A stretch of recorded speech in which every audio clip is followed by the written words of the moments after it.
Welcome. We're going to look at transverse and longitudinal waves. First thing, we're going to look at transverse waves. Now, transverse waves are where the particles in the medium, they vibrate perpendicularly to the direction that the wave travels. For example, the wave here is going from left to right.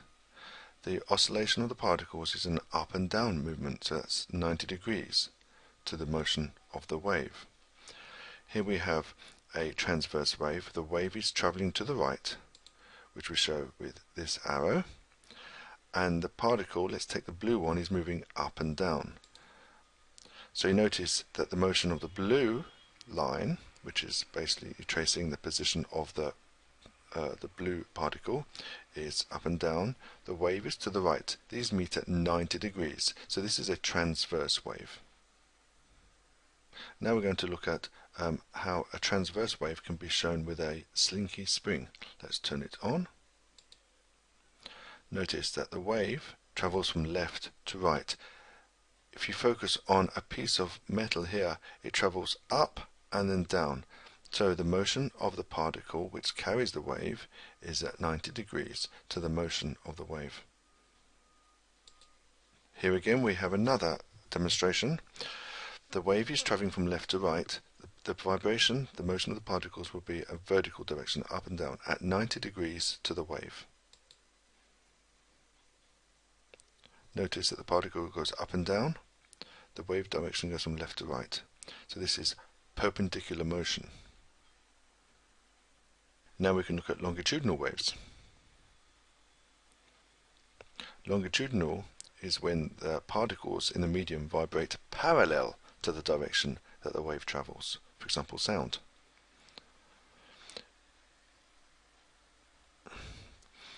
Here we have the wave is travelling to the right. The particles move from left to right. We get some areas where it's compact, which is called compression. Some areas where it's spread out, which is called rarefaction. And this is an example of a tuning fork which oscillates and causes a longitudinal wave in the air. This is the skin of a drum oscillating from left to right, and we get a compression wave or longitudinal wave moving away from it.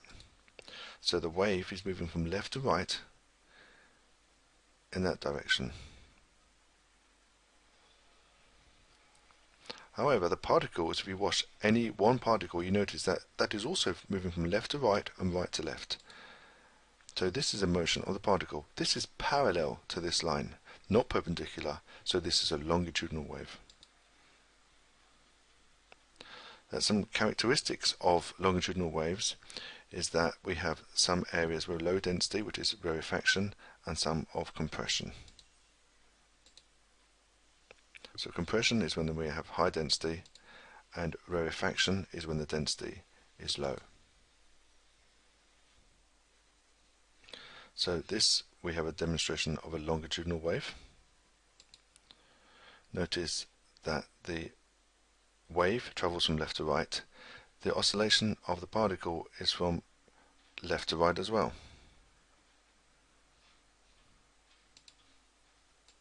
Here again, the oscillation is parallel to the direction of the wave, so the wave will travel from left to right.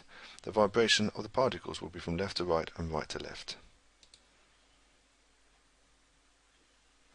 This is a longitudinal wave. Here we have a graphic which shows the sideways motion of the particles with a sideways moving wave. Notice that it's basically oscillating from left to right.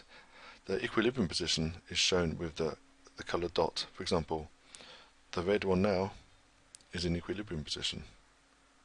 Then it moves to the left, then it moves to the right, and so on. Here we have a screenshot. Notice that the green line is in its equilibrium position.